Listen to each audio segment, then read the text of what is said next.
네. 발제 초청해 주신 우리 좋은교사운동 정책위원들께 감사드리고요.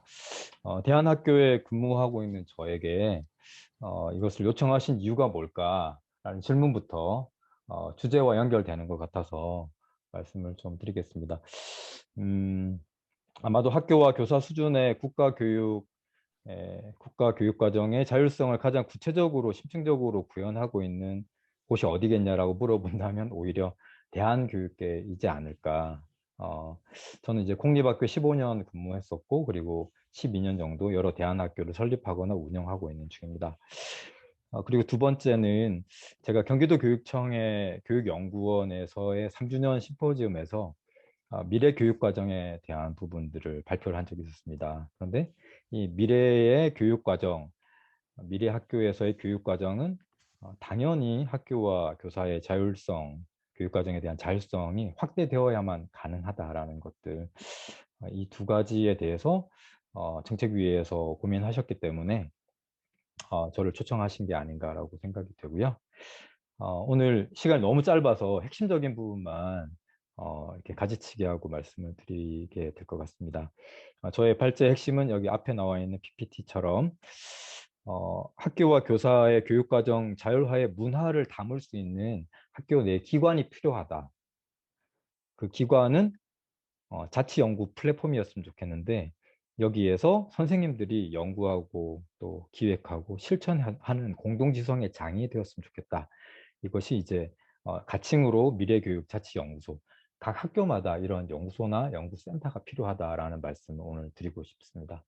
이미 저는 대안학교의 과정들을 보면서 별무리 학교나 또 이유학교나 또 소명학교 이런 학교들을 탐방하거나 함께 하면서 이 연구소의 중요성을 깊이 숙고했었거든요.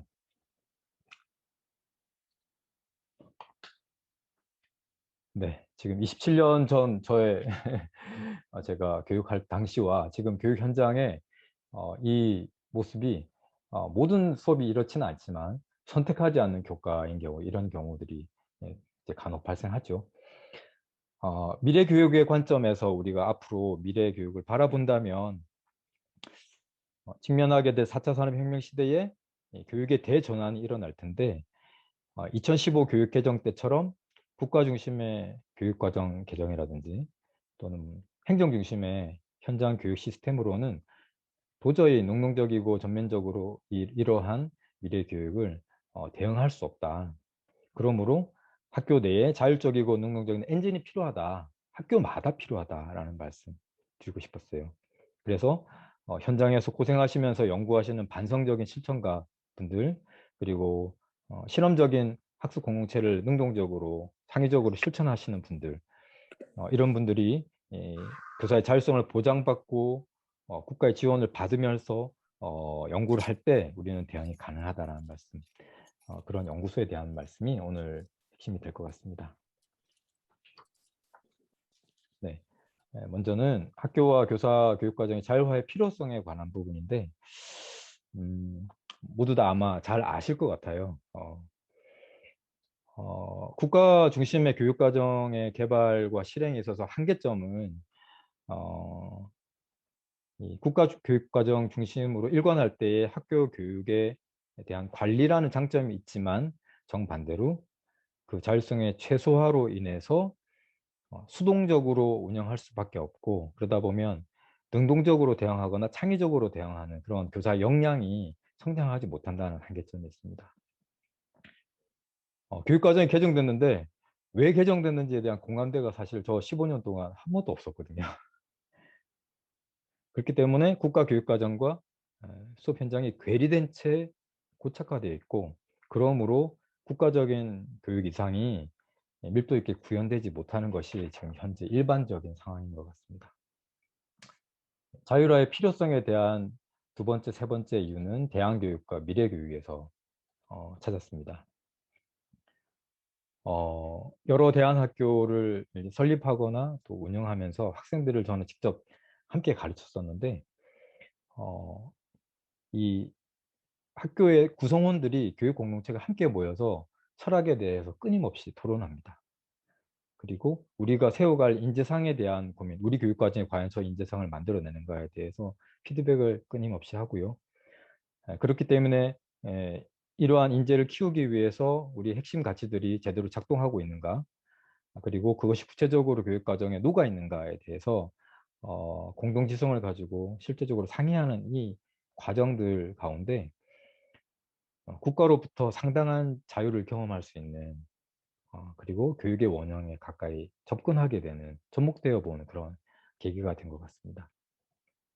더불어서 이제 대안학교를 졸업한 이제 제자들을 만나는데요.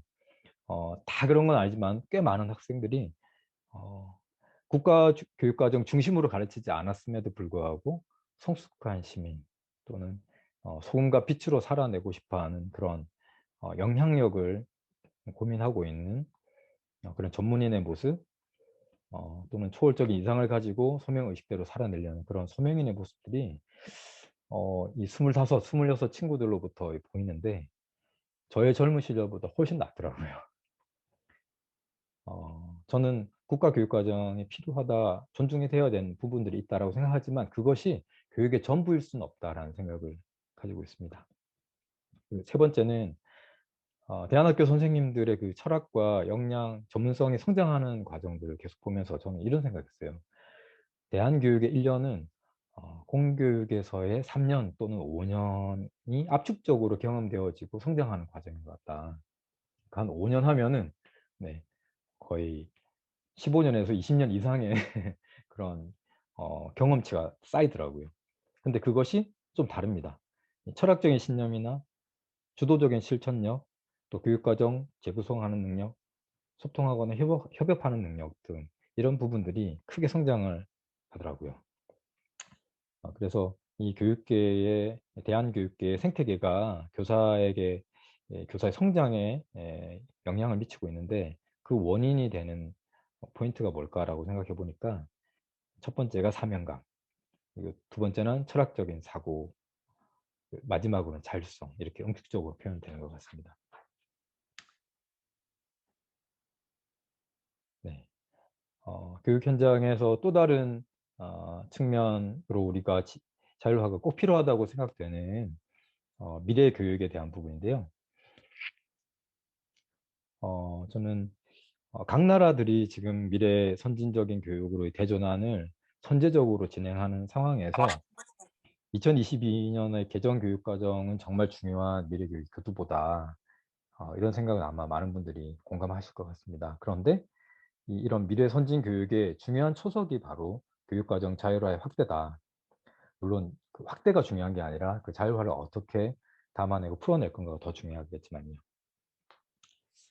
제가 2016년에 경기도 교육연구원 3주년 심포지움에서 혁신 교육을 넘어 미래 교육이라는 태제로 미래 교육 과정을 발표했었는데, 당시에 그 미래 교육 7가지 공통 특징들을 찾아서 소개를 드렸던 것 같습니다. 이런 부분들인데요. 물론 여기에 뭐 더하기 알파, 빼기를 할 수도 있겠지만 이러한 미래 교육의 특징들 하나하나가 어, 이 선생님의 자율성과 전문성이 너무너무 중요하다는 거죠. 예로 무학년 학점제를 하면 미래사회에서의 무학년 학점제는 외부로 연결되는 학점제 또는 인턴십도 학점제로 인정이 되는, 그리고 타 학교와의 공동 학점제라든지 뭐 대학의 학점제, 학점 인증제 또는 지역사회의 마을 학점제 등등 이런 것들이 미래의 학점제 형태들이 될 것 같은데, 이런 것을 담아내기 위해서는 다양한 교육 인프라와의 조우, 그리고 유연하고 능동적으로 대처해야만 가능하다. 그러기 위해서는 당연히 교육자의 자율성은 최대치로 보장돼야 되는 것이 아니겠는가. 뭐 등등등 해서 학습 공동체나 아니면 교사의 역할 변화나 등등에서 자율화는 당연한 것이라고 저는 생각이 듭니다. 네. 그래서 미래교육 특징과 상황을 볼 때 미래교육은 국가 중심의 교육과정을 축소하는 것을 예견하고 있고, 또 단위 학교와 교사의 자율성은 확대되어야만 이것이 교육의 상상을 담을 수 있는 중요한 선결 조건이 되지 않겠는가. 네, 자율화의 그 방향들이나 방안들은 너무나 송 교수님께서 너무 잘 설명해 주셨기 때문에 많은 부분 저는 공감을 하고요. 좀 다른 지점을 좀 말씀을 드리고 싶습니다. 음. 고교 학점제가 지금 현재 현장에서 계속해서 확대되고 있는 상황에서 학생들의 선택권과 자율화가 중요하다라고 생각하지만 동시에 더불어서 교사의 자율화가 확장되는 것은 당연한 것인데, 그런데 안타깝게도 현장에서는 이 고교 학점제로 인한 혼동기가 시작되고 있다라는 생각이 들더라고요.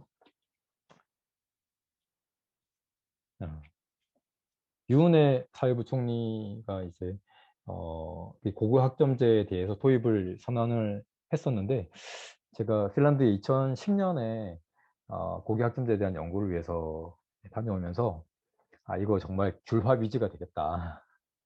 2010년도에 도입이 되면 정말 팽자가 될 가능성이 많다. 이 생각을 했습니다. 어, 양날의 검이고 이걸 언제 어떻게 구현했냐가 잘못하면은 한국 교육계에 독이 될 수도 있겠고 득이 될 수도 있겠구나라는 생각들을 했었는데, 최근에 모 교육청에서 이 교육부보다 더 급진적으로 내년부터 도내에 있는 모든 학교에서 고교 학점제 연구 선도 학교로 이제 운영 계획을 공표를 했습니다. 근데 현장의 반응은 어, 교육부가 굳이 2025년에 한다는데 굳이 도교육청이 앞서서 학교 현장을 어렵게 해야 하느냐라는 불평이죠. 네. 이런 혼동과 불평이 계속 쌓일 것 같아요.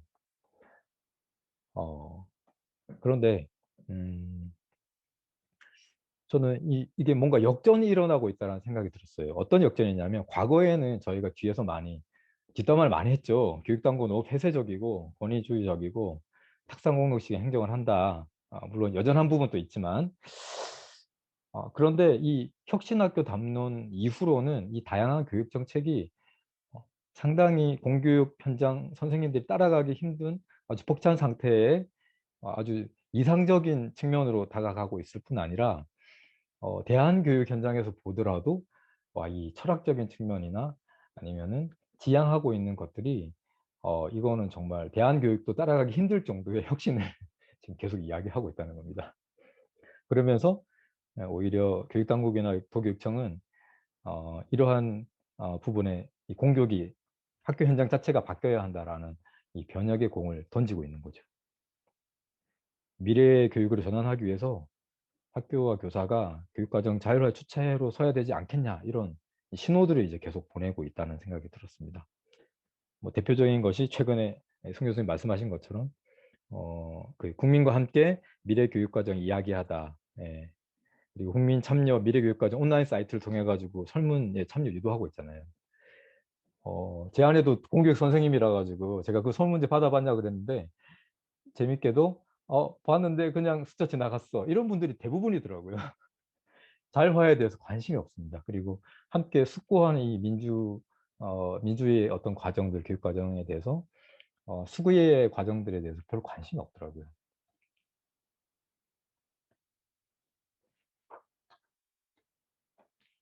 현장은 깊이 관심이 없고, 어, 그리고 교육 당국은 아주 세게 밀어붙이고 있는 상황에서 뭔가 놓치고 있는 것이 있다.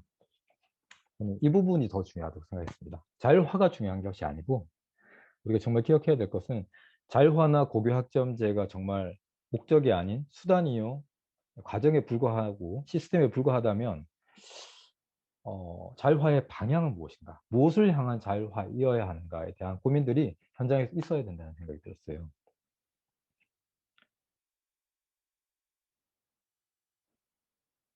저는 그 답을 두 군데에서 생각을 해봤는데요. 첫 번째는 음, 삶으로의 배움 또는 교육의 민주주의 또는 교육과정의 어떤 정상화 담론을 주로 이야기하는 우리 진보 그룹 쪽에서 이야기하는 이런 부분들인데, 이런 부분 사실 대한교육에서 계속 강조하고 있는 부분들입니다. 또 다른 측면에서는 미래교육에서는 어, 한국뿐 아니라 다수의 선진국의 교육 지향점들이 대부분 미래교육에 가 있습니다. 이 둘의 공통점들과 차이점들 좀 연구해서 이렇게 나름대로 한번 그려봤습니다. 예, 이건 뭐 논문에 나온 적도 없고 제가 연구하면서 나름대로 생각해 봤던 지점들인데, 이 둘을 연구하면서 공통점이 보이더라고요. 대안교육도 교육의 본질을 향해 가고 있고, 그리고 교육의 원형에 대한 전환을 요구하고 있고, 그리고 대안적 진보에 대해서 이야기하고 있고, 행복한 교육 이야기하고 있고요. 미래 교육도 마찬가지더라고요. 교육의 상상을 이야기하지만 영원한 가치, 교육의 영원한 가치에 대한 이야기, 미래적인 진보, 또 상상외로 전환하자. 그러면서 결국에 행복한 교육을 이야기를 하고 있더라고요.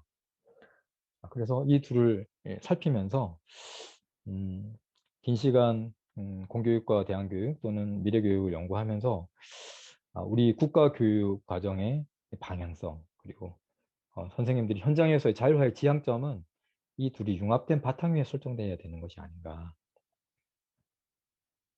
예, 창의적인 상상력을 바탕한 미래교육, 그리고 교육 원형을 바탕한 대안교육. 이 둘을 향해서 지향점을 찾아가야만 자율화가 의미가 있지, 안 그렇다면 저는 아까 말씀하신 것처럼 입시 교육을 함몰될 가능성이 너무나 많다.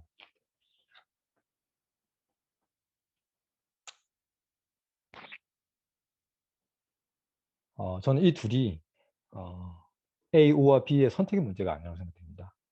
A and B라는 생각으로 전환이 되어야 될 것이다. 왜냐하면 오래된 것, 변하지 않는 것은 혁신적이고 그 자체가 원형이기 때문에 미래에도 항존할 것이다. 미래 그 자체다라고 생각이 듭니다. 그래서 대한교육이 미래 교육의 중요한 토대가 돼야 된다.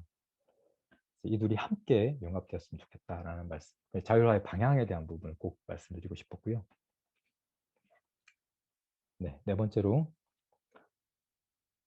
그런데 우리는 이런 교육과정 자율화를 우리에게 국가가 던져준다면 대응할 준비가 되어 있을까? 우리 송 교수님 말씀 저는 너무나 공부 많이 했는데, 자율화를 우리 선생님들께서 원하고 계실까? 자율화를 풀어낼 수 있는 역량들이 우리 안에 있을까? 미래 교육의 전환 정말 희망하고 있는가? 학점제가 던져졌을 때 과연 우리의 반응은 어떨까? 이제 제가 이제 미래 교육에 관련된 책을 써가지고 제가 속해 있던 그 교수 학습에 대한 영향력 있는 어떤 운동을 하고 있는 그 단체 선생님들께 강의한 적이 있었거든요. 근데 그 대표분께서 머뭇하시면서 어, 거기에 있는 분들은 다수가 그냥 머뭇하시는 상황이었고, 그분은 이런 표현을 쓰시더라고요. 우리 미래 교육 해야 되나요? 현장은 지금 너무나 힘들고 빡센데 미래 교육 정말 담아내야 되는 겁니까? 왜 해야 되는 거죠? 저 혁신 피로가 너무 심해요. 네. 저 열정 멈췄고요. 상상력 제대로 안 돼요. 교권 상실 때문에 답답한데 이 교육의 대전환에 대한 기력이 저는 쇠했는데 미래교육 이거 담아내야 됩니까? 이렇게 말씀을 하시더라고요. 조금 마음에 답답함이 있었습니다. 그게 이제 코로나 이전 상황이었어요. 그런데 코로나 이후로 가면서 코로나19 이후에 수업이 전환이 됐잖아요. 온라인 전환과 오프라인 브랜디드 러닝도 이런 게 나오면서 이제 인식은 바뀌고 있어요. 인식은 바뀌시는데, 그런데 불만은 점점 더 커져 가시고 있더라고요. 고교학점자 더불어서. 과연 우리는 대응할 준비가 되어 있는가? 그래서 마지막으로 저는 한 가지 제안을 드리고 마무리할까 합니다. 우리 안에 미래 교육을 담아내고 또 우리 안에 역량을 키울 수 있는, 정말 잘 교육하고 싶어하고 또 행복한 교육을 하고 싶어하는 우리의 열망들을 담아낼 수 있는 그 무엇인가가 필요하다. 이런 것을 좀 제안을 드리고 싶었습니다. 그러기 위해서는 먼저 저는 스스로 일어나서 개혁을 해야 되는 상황이다. 그게 교육의 정상화든 뭐 미래 교육 체제의 구축이든 어, 현재 행정 중심의 학교 교육 시스템으로는 한계가 있습니다. 미래 교육을 배태하고 또 연구하고 실험할 수 있는 학교 안에 반성적인 연구 실천의 플랫폼이 꼭 필요하다. 그래서 이 미래적인 교육의 상상과 인간과 삶을 위한 이 교육의 대안을 융합해서 내가 서 있는 그 땅 안에 함께하는 교육 공동체와 더불어서 다시 낡은 과거의 학교에 붙어 있는 교육 철학과 표가 아니라 이 학교에 이 아이들을 위해서 필요한 교육 정신을 새로 정립하고 그에 필요한 핵심 가치와 핵심 지식, 핵심 역량을 규정 짓고 또 세부 교육 과정을 만든 다음에 기획, 설계, 실천, 피드백하는 연구 실천 플랫폼이 꼭 필요하고 민주자치적인 플랫폼이 꼭 필요하다. 그것을 꼭 만들자. 어, 이 말씀을 꼭 드리고 싶었습니다. 이것을 제가 2016년에 모 도의 그 장학 협의체 장학관님, 국장님, 장학사님 계실 때 한번 외친 적이 있었어요. 근데 이제 그게 마음속에 전달이 안 되더라고요. 그래서 있는 곳곳에 제가 이야기를 드리고 있는데 저는 이번에는 이 세미나에 함께 하시는 선생님들께 이 말씀을 드리고 싶습니다.